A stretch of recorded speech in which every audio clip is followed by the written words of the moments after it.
तुम अगर इस देश के नहीं चला सकते, इस देश की संस्थान को नहीं चला सकते, तुम तो महानिकम्मे हो। तो छोड़ो गद्दी, उनकी मेंटेलिटी समझो कि हम मुख्यमंत्री या प्रधानमंत्री बने, हमें छेड़ना मत। हम 3 लाख रुपए किलो के मशरूम खाएंगे और दिन में 10 बार कपड़े बदलेंगे, 10 बार नहाएंगे, अपना मेकअप करवाएंगे, लेकिन हमें छेड़ना मत, क्योंकि हमें यह पर्सनल नहीं है। पैसा तो किसका जा रहा है? भारत सरकार का। पता है आपको? मायावी लाला झाड़ू का निशान लेकर के और झाड़ू वाला बन के आ गया वोट लेकर के, वो कह रहा मैं तो बनिया हूँ। अबे मुझे झाड़ू वाला मत समझना, बढ़िया हूँ मैं। उप मुख्यमंत्री जो सिविल सोसाइटी के पढ़े लिखे लोग कहते थे जी पढ़े लिखे लोग हैं, बदलेंगे राजनीति, वो उसके ऊपर करप्शन का चार्ज लगा तो क्या करा? मैं तो क्षत्रिय हूँ। क्षत्रिय जाति बता रहा है, पढ़ा लिखा आदमी, सिविल सोसाइटी का आदमी जाति बता रहा है। मायावी लाला छलिया क्षत्रिय, हमारा झाड़ू का निशान लेके हमारा वोट ले लिया। आपको पता है इंग्लैंड में और अमेरिका में आपको हिंदुओं के सम्मेलन नहीं करने दिए, क्योंकि उनको डर बैठ गया कहीं जातिवाद यहाँ ना फैल जाए भारत की तरह। वो घबरा गए, उन्होंने इनको वापस भेज दिया, जाओ यहाँ नहीं करने देंगे भाई हम। ये अभी की घटनाएं हैं। वो कह रहे हैं कि भाई आप फिर अनटचेबल बनो, क्योंकि आपको एजुकेशन छीन लेंगे प्राइवेटाइजेशन से, आपके सरकारी संस्थान हम प्राइवेट करके आपका रिजर्वेशन नौकरियां छीन लेंगे, आपको बजट का हिस्सा नहीं देंगे, जो बजट अपने आप खत्म हो जाएगा।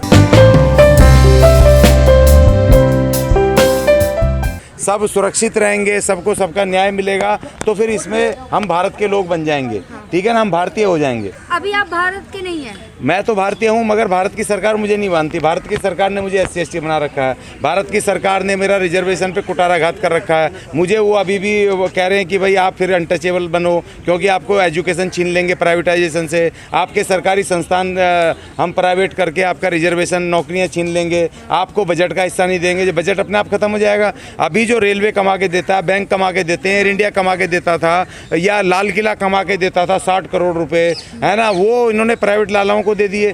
तो अब जो मुनाफा प्राइवेट लाला के घर में जाएगा, जो सरकारी संस्थान में आते थे, अब होटल बेच रहे हैं, ITDC का, अशोका होटल सब बेच रहे हैं। पता है आपको? अब जो उन होटल्स का पैसा 20-20 करोड़, 60-60, 80-80 करोड़ रुपए सालाना सारा खर्च करने के बाद प्रॉफिट आता था, अब वो प्रॉफिट किसके घर में जाएगा? लालाओं के घर में जाएगा। तो हमारा अधिकार खत्म हो रहा है। घाटे में जा रहा था तो प्राइवेट को दिया है। तो भाई घाटे में क्यों जा रहा था? इसका मतलब तुम निकम्मे हो, नाकारे हो। इसको वो होटल के अपने आप चल के ग्राहकों को लेकर के आएगा? वो अपने आप चल करके चलेगा क्या? इस देश की सरकार बड़ी है कि एक लाला बड़ा है? एक लाला बड़ा है। इस देश की सरकार के पास जितने संसाधन है, सब कुछ है। तुम अगर इस देश के नहीं चला सकते, इस देश की संस्थान को नहीं चला सकते, तुम तो महानिकम्मे हो। तो छोड़ो गद्दी, छोड़ो ब्यूरोक्रेट्स। सरकार चलाना है ना, कंपनी थोड़ी चलानी है। हाँ तो सर, यस यस यस, ये कह रहे हैं सरकार चलाओगे, मगर इस देश के सरकारी महकमे को नहीं चलाओगे। आप फिर राजा बन के बैठे रहोगे। उनकी मेंटेलिटी समझो कि हम मुख्यमंत्री या प्रधानमंत्री बने, हमें छेड़ना मत। हम 3 लाख रुपए किलो के मशरूम खाएंगे और दिन में 10 बार कपड़े बदलेंगे, 10 बार नहाएंगे, अपना मेकअप करवाएंगे, लेकिन हमें छेड़ना मत, क्योंकि हमें यह पर्सनल नहीं है। पैसा तो किसका जा रहा है? भारत सरकार का। पता है आपको? आपको पता है? उनके नहीं, सैलरी से नहीं जा रहा है, भारत सरकार के पैसे जा रहा है। और वो सैलरी नहीं है, वो सेवा का पैसा है। सेवा के पैसे को आप पैसे बर्बाद करोगे? ये बिल्कुल आप जो मर्जी करो, हमारा हिस्सा दे दो भाई, SC/ST का 22.5% हिस्सा हमें दे दो।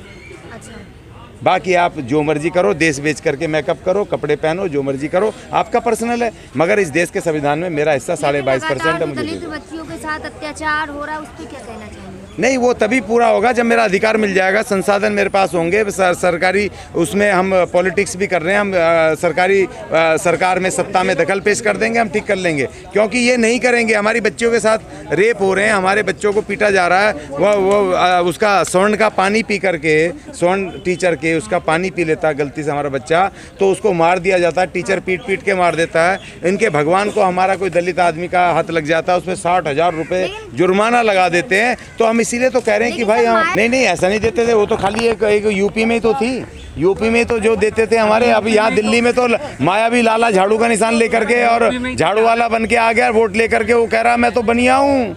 अबे मुझे झाड़ू वाला मत समझना, बढ़िया हूँ मैं। और फिर अब आकर के एक उसका वो उप मुख्यमंत्री जो सिविल सोसाइटी के पढ़े लिखे लोग कहते थे जी पढ़े लिखे लोग हैं, बदलेंगे राजनीति, वो उसके ऊपर करप्शन का चार्ज लगा तो क्या करा? मैं तो क्षत्रिय हूँ। क्षत्रिय जाति बता रहा है, पढ़ा लिखा आदमी, सिविल सोसाइटी का आदमी जाति बता रहा है।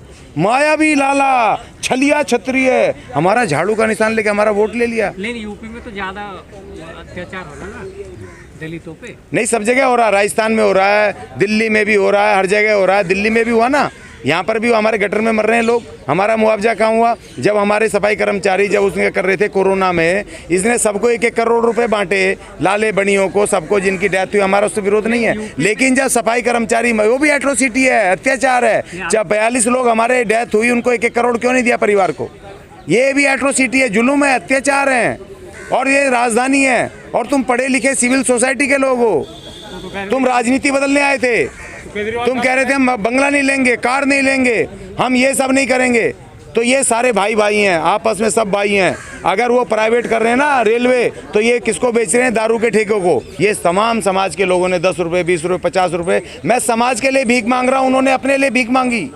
मैं समाज के लिए भीख मांग रहा हूँ, मैं भी फक्कड़ हूँ, भिखारी हूँ, मैं समाज के लिए भिखारी हूँ। मैं भी, मेरी तपस्या है ये, मेरी तपस्या ये है, मैं तपस्या कर रहा हूँ और ये मांग रहा हूँ कि मेरे समाज को धन, धरती, शिक्षा, रोजगार और सब चीज़ में अधिकार मिले। और जो महंगाई के चक्कर में हमारे भूखे और जो कमज़ोर वो होंगे, भूखे नंगे, तो उन पर बटन भी नहीं देगा। जब लड़ाई होगी ना पाकिस्तान से, तो उस रॉकेट का बटन भी नहीं दबेगा और हम वहीं पर हार जाएंगे। तो ऐसी मजबूती चाहते हो? मजबूत तो हो गया ना कि हम उसमें उसमें भूखमरी में पूरे नीचे आ गए, पाकिस्तान और बांग्लादेश से भी नीचे आ गए टैली में।